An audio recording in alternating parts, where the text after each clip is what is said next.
Indonesia and Finland, two countries that are more than 11,000 kilometers apart. But in this modern world, with digital technology, global trade, and also multilateral cooperation, the relations between the two countries have never been closer. In fact, just last year, we celebrated 70 years of diplomatic relations, and new avenues of cooperation are being established as we speak, from technology to sustainability and many more. Let's learn more about the relations between Finland and Indonesia in this episode of Ambassador Corner with my very special guest, the Ambassador of Finland to Indonesia, His Excellency Mr. Pekka Kailahti. This is Ambassador Corner on TVRI World.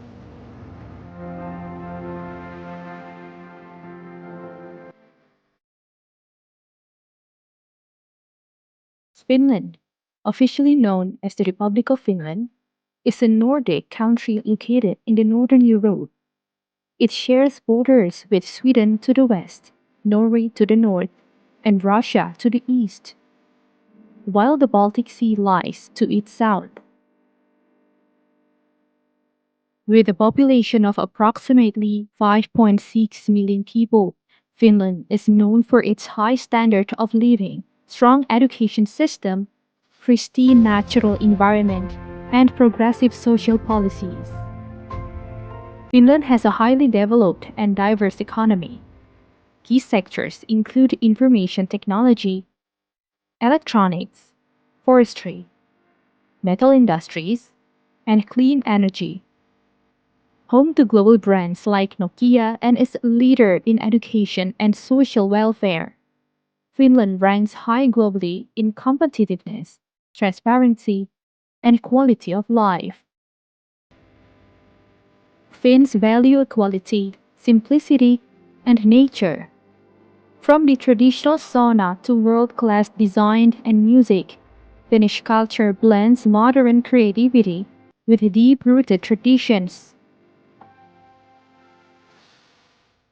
With a focus on sustainability, innovation, and peace, Finland stands out as one of the world's most forward-thinking nations, with its commitment to democracy, sustainability, and education. Finland continues to be a model for social progress and global cooperation. Hello and welcome to Ambassador Corner on TVRI World with me, Siska Becker. Today I'll be conversing with my very special guest, the Ambassador of Finland to Indonesia, His Excellency Mr. Pekka Kailahti.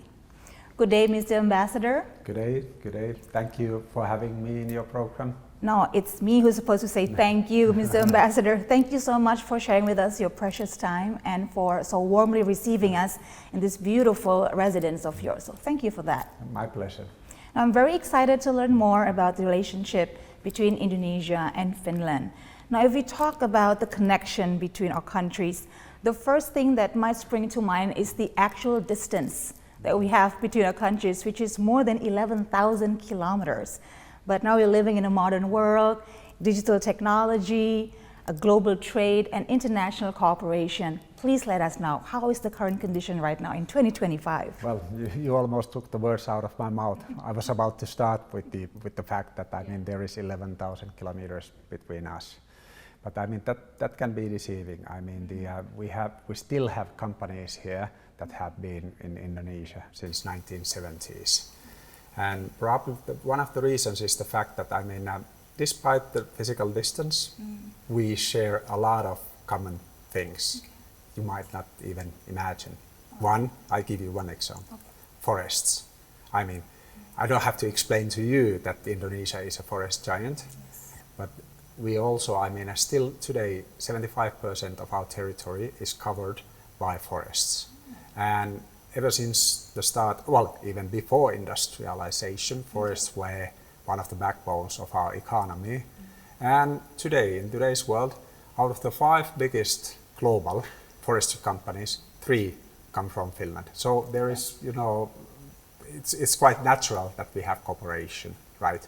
And then another aspect, without going too far, is the fact that in practice, we are both archipelagic countries.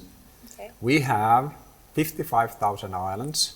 Wow. even more than Indonesia, although many of them are quite small and uninhabited. Okay, But interesting. then, you know, we are surrounded by the sea, even if the mainland is not an island. Yeah. And today, more than 95% of all our trade or travels, Okay. whether it's exports, imports, they go via sea. So the starting point is quite good for close cooperation. Okay, that's actually quite exciting to learn that we have many similarities amidst the differences that we have, especially the distance between us. But if you don't mind, I would like to approach a broader sense of our cooperation, especially in the global stage, because in this past year, I would say the term multilateralism has been mentioned a lot and about its importance, especially in the face of rising protectionism, Indeed. and also global tensions happening all around the world. Now, how do you think Finland and Indonesia can play a role, especially with its position in the regional grouping, Finland in EU and Indonesia in ASEAN? How do you think that can benefit both of our countries in forwarding our objectives? I would like to start with, you know, the global fora, in particular the United Nations, and even before the current turbulence and all the current crises, both countries, Finland and Indonesia, we felt that we have a stake in a multilateral system, in a system which is based on rules and where people and nations respect international law. And thereby we have long-standing cooperation, say at the UN, and what, you know, first comes to my mind are the issues such as peacekeeping, peace mediation, and so forth. And we feel in Finland that, you know, you can't preserve this system only by giving, you know, speeches, say at the United Nations. It is through practical work, and this is where we have, you know, embarked on. And I simply hope that, you know, this cooperation can go deeper and it can be expanded. And you mentioned, you know, the multilateral trade too. Yes. And I feel that sometimes we have had a little different views on the multilateral trade, but I feel and I hope that our views would now, you know, converge in this sector too, and we could, you know, cooperate a lot more in this sector too. Okay, so along with these challenges also come opportunities. Always. All right, that's interesting. And then EU, Yes. ASEAN, obviously. I mean, goes without saying that to us, the European Union is an important framework. We are members of the European Union, and that's why lots of our cooperation with outside world is channeled through the European Union. And that same applies to Indonesia, right, when it comes to ASEAN. Yeah. And we feel that these two institutions are some of the rare successes in this respect. And to preserve the multilateral system, these two institutions should work even more closely together than in the past. All right.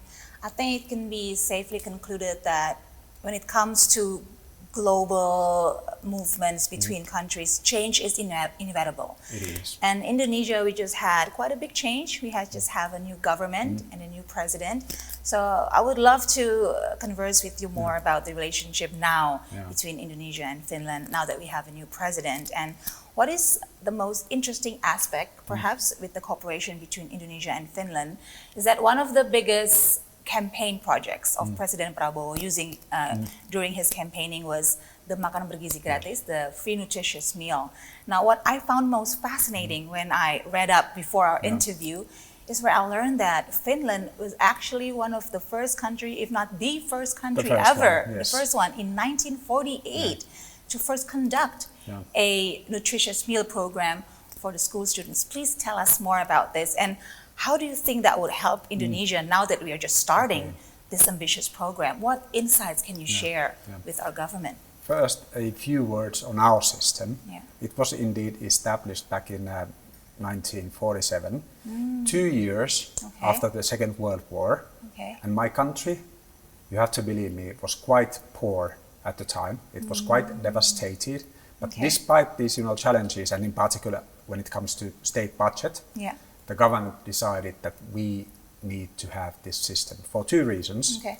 One, the same idea as here in Indonesia, that it's also a way to alleviate poverty Okay. and hunger, to make sure that every kid has at least one decent, good, meal, warm meal per day. Okay. The second aspect was the realization that yes, already at the time we had quite a good education system, but then what about the pupils if they don't have enough energy to study? So that's why we set it up against all the odds and challenges we're facing. And over the past 80 years, we believe we have gained a lot of insights, expertise, experience. Okay. Experience, not always good, some, mistakes. Okay. So we feel that, others shouldn't repeat those, Okay. mistakes. But then, What were those kind of mistakes? Maybe you can share with us a little bit, some learning experiences that well, the country had. some of these doesn't necessarily apply Okay. to other countries, but course. in our case, it shouldn't be too centralized. Okay. Yeah. All right. And if you like, we can discuss this Yeah. more later on. But the thing, our philosophy overall is that we're not pushing things Okay. when it comes to our partners. The same applies to our education system. We are willing to share our experiences and work together. We have had, I have myself, participated in several, workshops here Okay. on school meals. We have had discussions with Indonesian authorities, in particular with Papenas. Okay. And in conclusion, I would like to say that we stand ready to support Indonesia in this very important endeavor. Wow, that's very encouraging to Yeah. hear. And I feel like we could actually do another 1 hour special Yeah. show just to talk For about sure. this topic. Now, before we conclude this first segment, Mr. Ambassador, maybe you can give us a bit of a heads up to also excite us Yeah. about the future relations of Indonesia and Finland. Maybe you can share with us some ongoing projects or projects that are coming to fruition between our two countries. Okay, this is a long story again. People don't believe this, but we already have a lot of cooperation in 4 main areas. Okay. I already mentioned one, that is forestry. Yes. Then, in digitalization, Finland is one of the most digitalized countries in the world. Then in green energy Okay. and also minerals. All right. You probably know that the world's biggest copper smelter is under construction in Kresik, close to Surabaya. Okay. And the technology for that smelter comes from Finland. Okay. And then, of course, education. We feel that there is potential for other areas too, in particular health tech and defense, because of our similarities when it Yes. comes to our geography. These are the kind of deepening things and expanding things. But my wish for the future is that as we go along the common route, we could also take the next step, which is really start cooperating, in particular in areas such as research and development. We come from a small country. We have never ever even dreamed of being able to produce everything on our own, nor innovate on our own, even if we spend 4% of our GDP into research and development. Okay, very interesting and a lot to look forward to when it comes to the future relations of Indonesia and Finland. All right, Mr. Ambassador, we're going to take a short break, but when we return, I would love to get you know better and maybe learn a little bit more about your personal side and your experiences living in Indonesia. Pleasure. Don't go anywhere. Ambassador Corner will be right back.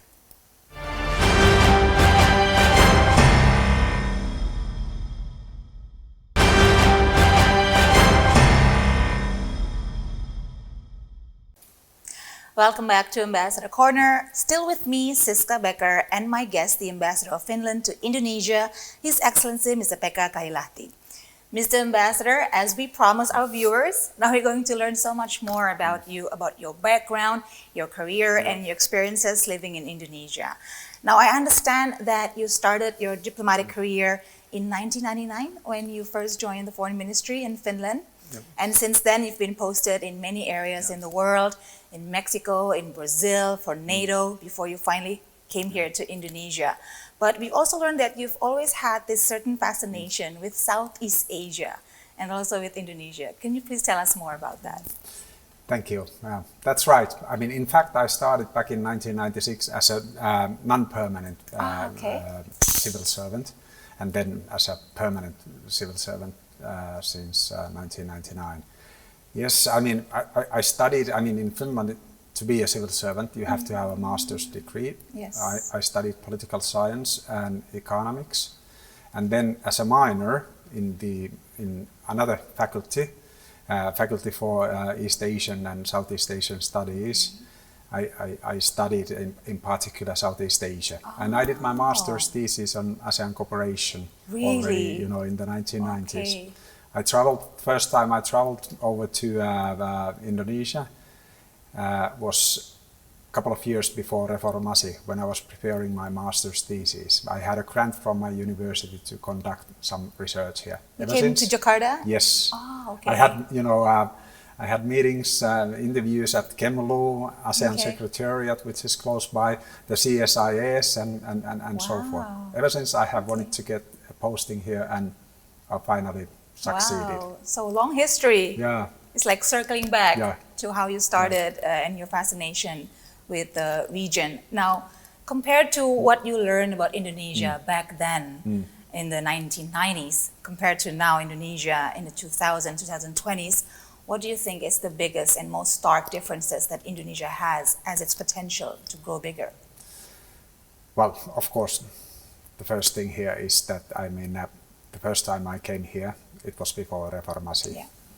And You can feel it. I can feel it. I can feel it, and this I believe that the gains accrued during the Reformasi and the following period. I mean, this is something I really hope Indonesia preserves. Yes. That's probably the biggest difference. Right. And now that you're enjoying this new vibrant country with all its beautiful culture, I also learned that you actually love to enjoy nature, especially the oceans and the undersea biodiversity of places, including here in Indonesia. Now, you are very lucky to be posted here because, in fact, Indonesia does have one of the most beautiful spots for diving and for enjoying the natural biodiversity of the undersea. And I learned that very soon you'll be visiting Bunaken in North Sulawesi. Yes. Now, how excited are you to enjoy that spectacular spot? I'm really excited. I mean, when I was a kid, I read an article about diving, and they mentioned in that article that the two best places to dive are the Red Sea and the waters around Sulawesi. Ever since, I've always wanted to travel to Sulawesi, and now I finally, hopefully, I'm able to make it. Okay, you'll be very pleased. I haven't been there myself, but I've heard a lot of stories about how beautiful it is and how well preserved it is. But if I could ask about your perspective and your own personal opinion, ever since you were posted here as ambassador, what is the biggest misconception that people back in Europe, or maybe in Finland in particular, have about Indonesia that you have found to be untrue? Are there any? That's a very good question, because I mean, basically everything I have, you know, found here is so positive. Okay. I imagine a lot of people in Finland are not very familiar with Indonesia, with the people, with the culture. Maybe they're a bit surprised actually to find out how diverse we are, how actually very modern we are in our way of living, although Finland... That's correct, and Right. and also the very tolerant nature of Islam here, because oftentimes the news they hear or watch relate to places such as Afghanistan and so forth, which, by the way, has been one of our biggest development cooperation partners. Oh, Okay, it's interesting because Indonesia does offer a different side of a modern, more tolerant Islam, and it's good that we have you here to help us promote that.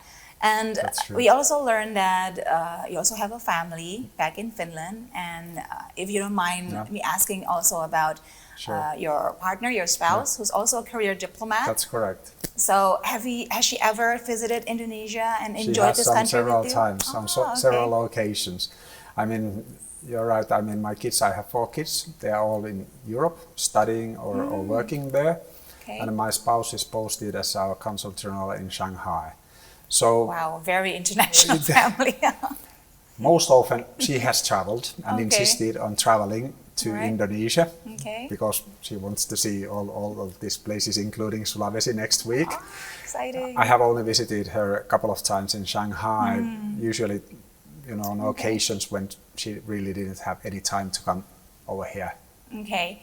Now you both sound like a well-traveled couple for sure. You are both diplomats, of course. But is there any spots in Indonesia that you haven't got a chance to visit or experience that you would love to be able to enjoy maybe with your wife? Yeah. It can be a place or maybe a type of food that you've been trying to enjoy since you're posting here? I have so many places I would love to visit, but probably, I mean, if I only had a chance to visit one place, that would be Rajam. But yeah, Papua. I want to visit before my tenure is over here. Okay. But then also the Sumba Islands and then Moluccas.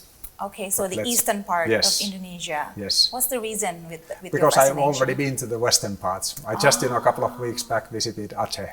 Okay. Yeah. How was that visit? How did you enjoy it? That was very interesting. And the background for this visit, I mean, it's the fact that, I mean, this year they are celebrating the 20th anniversary of the peace deal, Yes. which was brokered or mediated Yes. by our former president, That's Mr. Ahtisaari. Yeah, we remember that. Yeah. Wow, another milestone of our relationship between Definitely. the two countries. And also one area where I wish we have more and more cooperation, I mean, peace mediation internationally. course.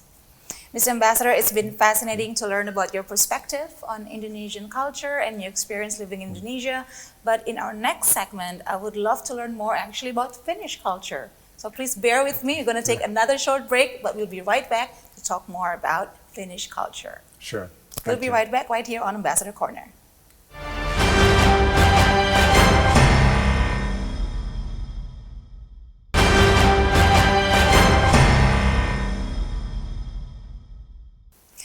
Thank you for staying with us right here on Ambassador Corner. You still have me, Siska Becker, your host, my special guest, the Ambassador of Finland to Indonesia, His Excellency Mr. Pekka Kahilati, and also one more guest has joined us. Mr. Ambassador, please introduce him to us. Who is this one more guest that we have here now among us? This special guest, I mean, he's Moomin, and he's Moomin. celebrating, the 80th anniversary this year. Oh, wow, he's 80 years old. He looks 80 really years good for his old. age. Please Right. tell me your secrets. So tell us more about this adorable character. She was, first penned 80 years ago, 1945, by Finnish author Tove Jansson. At the end of the war we're Okay. waiting, she had come up with the idea during the war, slowly, little by little, to comfort herself first, and then people around her. And the stories, moment stories, they kind of reflect the hardships. Many displaced people, even today, millions of them, Okay. all over the world, face all these Yeah. problems. During that time, Yeah. after the World War.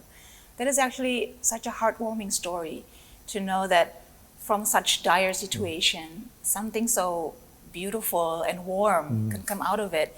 And I believe that Moomin is also quite the international diplomat for Finland. He is quite well known in some parts of Asia, I believe. In particular in Japan. In Japan. Yes. Okay, how is that possible? They learned about this quite some time ago, and now Quite some time ago, there are yes. animated movies made in Yes. Japan about Moomin. Wow. That's correct. And I've always told, I mean, since there is a Moomin theme park in Yeah. Finland, and I have shaken, hands with Moomi there. Oh, I have a photo of really? that I should have. I mean, this is probably the most important statesman with whom I have, shook hands. yeah, representing Finland in Yes. all different parts of the world. How can Indonesian kids know Moomin better? Can we find the books here in bookshops? Do you know? I believe, they can be found here mainly in English these days, but Yes. we are having discussions with Indonesian publishers to have them okay. translated into All right. Bahasa Indonesia. Or maybe the embassy can do some events, inviting some kids, and so they can learn That about is Moomin. what we are planning. Okay, please invite me as well. I would love to get to know We Moomin will, better as well. definitely. Okay, now, Mr. Ambassador, when I first entered your residence here, I was struck, not just by the beauty of it, but especially about the artwork that is presented here.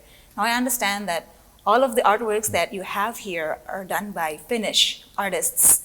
Now, tell us more about the modern art scene in Finland. How is it like right now? Well, it's all based on tradition. Finns and other Nordics, we like simple lines. Okay. We like things that are long lasting, Okay. of good quality and good design.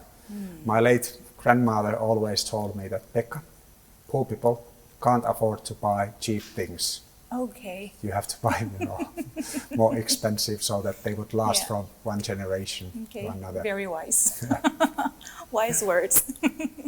Okay, so if, say, an Indonesian like myself or my contemporaries, they want to know more about Finnish culture through its modern art, like maybe paintings or music or movies, something that is more contemporary, what would you suggest to them? Well, in the first place, please visit Finland. We have Okay. lots of museums. On architecture, Okay. on design, Yes. on contemporary art, and so forth. Okay. But if you can't do that, please check out our webpage, and then we will Oh, okay. kind of help you in your journey. And then we can do an itinerary Yeah. on where to visit. Helsinki, I assume, must have a lot of gorgeous spots around the city where we can truly learn about the That's modern correct, art yes. of Finnish. And you don't even have to go to the museum. You just look around the architecture. That's the okay. starting point. Now, another very popular thing for Indonesian tourists this past few years is to catch the aurora borealis. And I'm learning that a lot of Indonesian tourists are now opting Finland to be the spot where they can see this. So for the upcoming tourists from Indonesia who are still collecting information on how to watch the aurora borealis, maybe share us some tips, like the best time, the best spot, and what to prepare before we go there. Okay. Personally, I believe that the best time to go over to Finland to see aurora borealis Okay. is not in the middle of the winter, but in our springtime, Oh, okay. March, April. So Then around this time. around this time, you don't have any overcast. Usually the sun is shining all the time. You might have 10, even 15 degrees daytime, but you still have snow there. Oh, okay. And then a good chance to see the aurora borealis in the Right. nighttime. Okay, it's been on my bucket list forever, and hopefully I can check that out from my bucket list, and hopefully I get the chance to watch aurora borealis from Finland. Now, I also have another personal question to ask you. Now, I'm quite an avid fan of Formula One racing, Right. and one of my favorite drivers is Valtteri Bottas, who Yes. used to drive for Mercedes and now for another team. And I watched his show, and he mentioned that his favorite pastime in Finland and everywhere actually is sauna. He encouraged the Correct. other drivers to do it Yeah. as well. I want to ask you, is it also a favorite pastime of you, Mr. Ambassador, and how do you cope with Indonesia, where in the outdoors already feel like sauna? Yeah. I cope pretty well here in Indonesia because it's so warm outdoors. But they say that even in tropical climate, taking sauna, and then afterwards you feel a lot more refreshed. Yeah. You can endure the tropical climate easier. In Finland, if I only have time, I usually go to sauna 6 times a week. 6 times a six week. times a week, Wow. almost every evening. Very diligent. Yes, yes, yes. So what effect does it have on the body, Mr. Ambassador, if you don't mind? They say that it gives you, it releases hormone endorphin, which makes you feel great, Okay. and it can have very positive impact on your blood circulation, Okay. and on your heart and so forth. But what it definitely has is that it gives you a good opportunity to relax Okay. or have the kind of a spiritual purification. Oh, wow. Okay. It gets quite deep, Yes, yeah? and that is probably one of the reasons, not the only reason Yeah. though, but one of the reasons listed that why we are considered to be the happiest country in the world. Oh, now I see the connection. Okay. Now let me tell you one thing that always makes me happy, makes me feel relaxed, and also sometimes I can reach epiphany when I'm doing it, is finding good food. Now I'm very Alright. happy to see that some good food is served in front of me, and of course I always say the best way to learn about a country's culture is through its food. That's so tell correct. me about Finnish food, because I don't think a lot of Indonesians are Yeah. familiar with the food culture and the food concept in Yeah. Finland.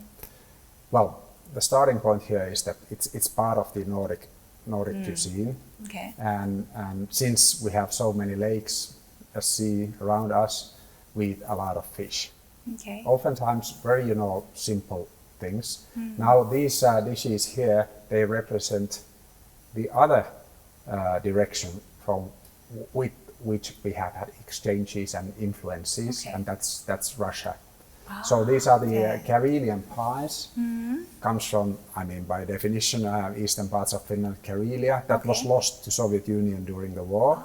And these are plinis, and they don't have fish on top of it, but Okay. fish eggs. I see. Now everything looks so fresh. I think that is one of the highlights of Finnish food. The produce Correct. itself has to be Yes. fresh, right? Oftentimes local food, Yeah. fresh, hygiene is extremely important.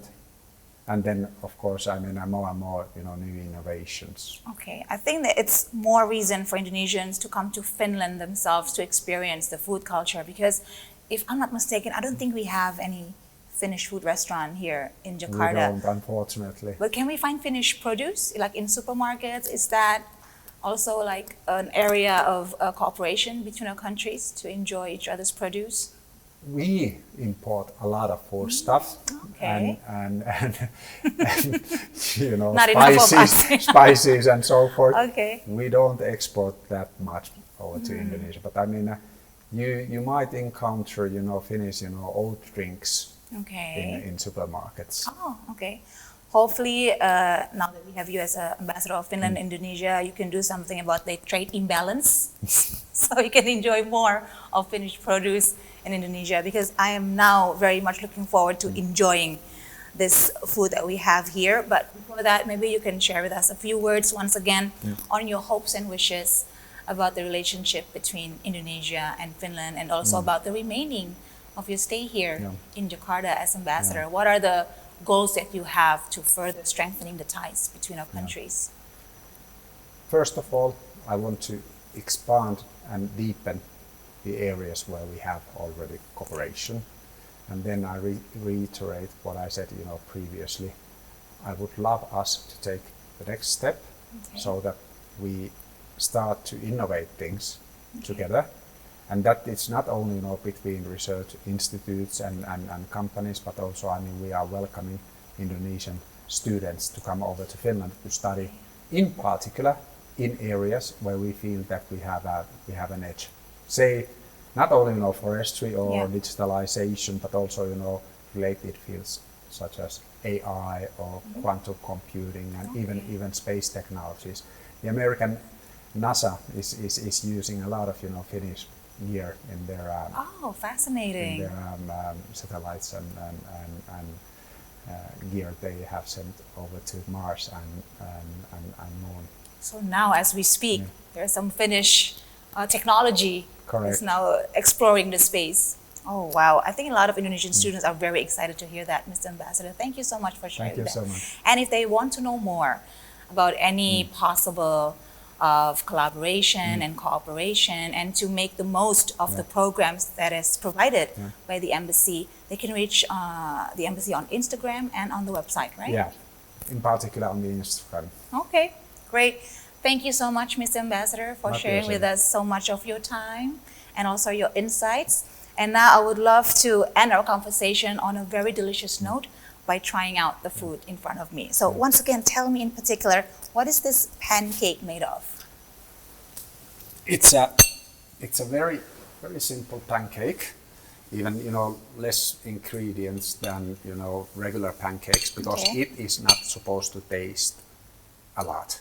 Oh, The ingredients, okay. the fish eggs, the chopped onions and sour cream, they are to make the combination Okay. which then tastes in your mouth. And you are supposed to mix all these things. I mean, they are now, for the sake of beauty Presentation. presentation like this.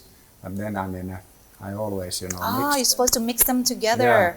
Oh, this is like a finished version of gado-gado, yeah? Yeah. Always have to mix it. I love it. Okay. Wow, this is amazing. Thank you so much for your hospitality. And this also, this is eggs and cream, is it? That's eggs and butter, Eggs and salty butter. butter. Oh, okay. Sounds very It's very, decadent, and I'm very much excited to try it. So once very again, traditional snack. thank you so much for this. And thank you for staying with us for the duration of this edition of Ambassador Corner. Let me now finish with a snack with Mr. Ambassador, and I'll catch you on the next edition of Ambassador Corner only on TVRI World. Thank you. Goodbye. Thank you.